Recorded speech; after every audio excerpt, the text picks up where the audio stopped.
மனுஷருடைய இருதயத்தில் உள்ள கவலை அதை ஒடுக்கும், நல்வார்த்தையோ அதை மகிழ்ச்சியாக்கும். உங்கள் வாழ்க்கையில் நடக்கும் பல காரியங்களை உங்களால் மாற்ற முடியாது என்பது உங்களுக்கு தெரியும்.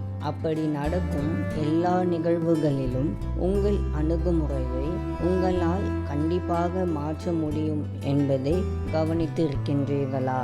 உதாரணமாக, நீங்கள் சந்திக்கும் காரியங்கள் மூலமாக உங்களுக்கு உண்டாகும் கவலை, விரக்தி, சோர்வு போன்றவைகள் எதுவும் உங்கள் சமாதானத்தை கெடுக்கும்படி உங்களுக்குள் நுழைவிடாதபடி நீங்களே தடுக்கலாம் என்பதை எப்பொழுதும் நினைவு கொள்ளுங்கள்.